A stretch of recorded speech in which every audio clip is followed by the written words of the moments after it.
You guys ever wonder what kind of anime girls like? Yeah, me neither. But the other day on Reddit, I stumbled across something you just couldn't ignore. It was a thread about how men and women like different things when it comes to anime. For example, can you guess what genre women like the most? Romance, drama, slice of life? Nope, boy love, baby. Wanna know what kind of shows guys like? Cars. Ladies, you got some explaining to do. Now, finding this thread was a gift. It's like cheat codes. I mean, if one could understand what women liked, then maybe one would have a better shot at landing a date. And what better way to understand what women like than by watching their favorite anime? Little did I know, this journey would lead me down a really strange rabbit hole, where we get into 1931 Dracula's fan mail, expose the internet search history of thousands of thirsty women, and stalk a Twitch streamer. I wish I was kidding. Alright, enough procrastinating. Let's watch the show. I don't get it. So, turns out, the anime that appeals the most to women is a show called Diabolic Lovers. It's about vampires, more accurately, 6 vampires, who've made it their life's mission to rizz up this high school girl. Every episode, it's just... Why are you running away from me?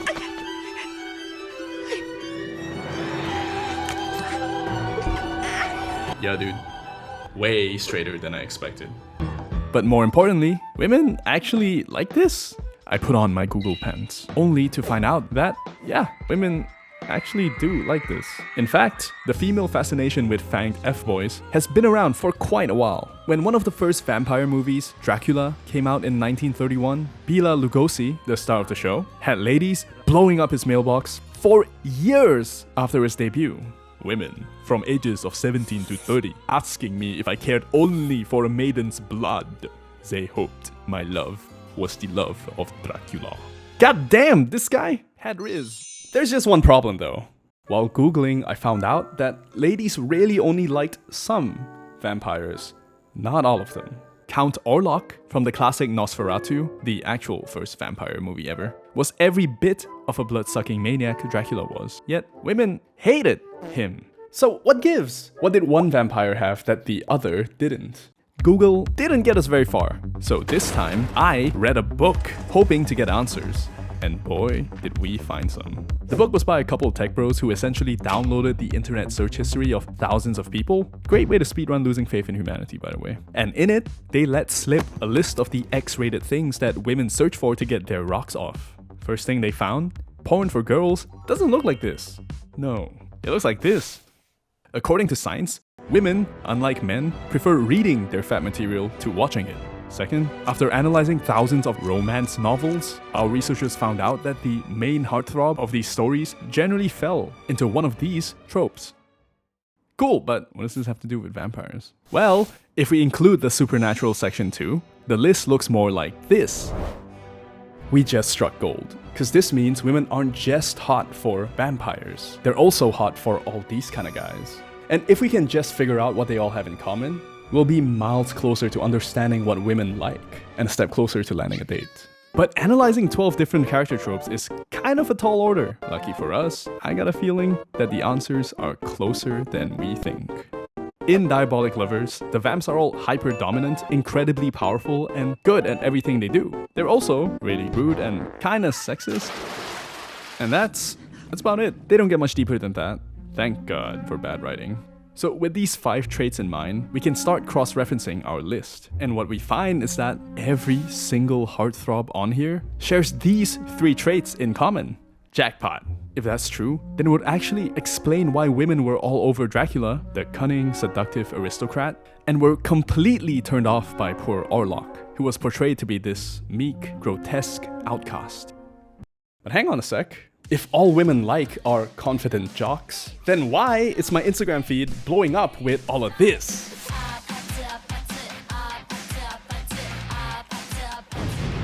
Soft boys. These guys are the exact opposite of the kind of guy we spent the last 3 minutes talking about. And since the mid-2010s, these shy, considerate, willowy looking dudes have stolen the hearts of women from all over the internet.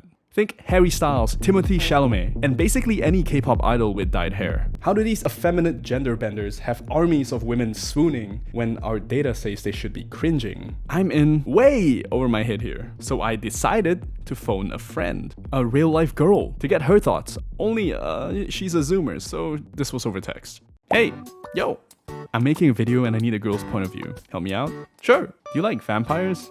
OMG, love them. They're so sexy. Okay, so far so good. She's confirming what we know. Cool, what about soft boys? Do you like them too? Haha, they're cute. But vampires are hot! Yeah, totally. About soft boys though? What do you like about them? They're safe, I guess, and they won't cheat. But vampires! Oh my god, pure desire. You know how they always go for the neck?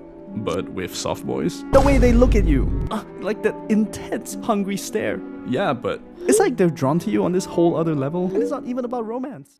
Alright, I think that's as far as we're gonna get. But at least we got some sort of answer. So to my friend, soft boys are popular because they're these safe and reliable options when it comes to romance. I guess that makes sense. But hang on a sec. She's still going. But vampires, they're like this whole... Either this girl is just really into vampires, in which case have I got an anime for her, or there's something fishy going on here. Why is she ballooning with enthusiasm talking about vampires, but deflates the second we bring up soft boys? Surely we're missing something here. If soft boys are just the boring, safe option, then why do millions of women go crazy for them online? To crack the code, we need to study a soft boy in his natural habitat. And I know just where to find one. So there's a special kind of job on the internet where you invite strangers into your bedroom every day and play with them for hours at a time, all while broadcasting it live for the world to see. No! I'm talking about streamers. And in the world of streamers, there's one who's unlike any other. His name is Sykkuno, and what makes Sykkuno so special is that he has one of the highest female-to-male viewer ratios on Twitch. That means, despite being on a male-dominated streaming platform, most of his viewers are girls. Why does this matter to us? Well, because Sykkuno is the ultimate soft boy. This guy is so considerate, he covers his mouth when he laughs. Hell, while other streamers are out there farming drama for views, Sykkuno is probably apologizing to people he killed in Call of Duty. So I figured, if we hung out in his chat for a bit, we could observe, with our own eyes, if girls were really into soft boys, or if there was something else going on. And to be honest, it didn't take long. Ooh! Turns out, girls love him. His top donators are women, he gets thirsted for all the time, and there's a lot of fanfiction about the guy. So what's going on here? Why was our friend so lukewarm about soft boys while thousands of girls are losing their minds for Sykkuno? Well, it all comes full circle. Sykkuno, despite being the softest of boys, also embodies the traits women find irresistible in vampires. From what I've seen hanging out in his stream, he's smooth, really good at what he does, and has 4 million followers. On top of that, he's safe and reliable. When I asked our friend about soft boys, she was probably thinking about someone like this.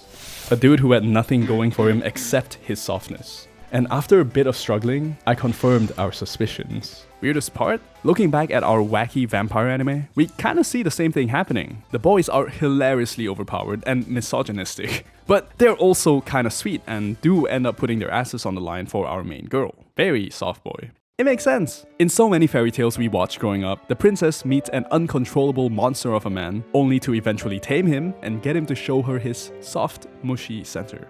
Beauty and the Beast, Hunchback of Notre Dame. Maybe that's what women really want. Not just the vampire, not just the soft boy, but both. And after figuring that out, I feel like we finally have everything we need to land a date.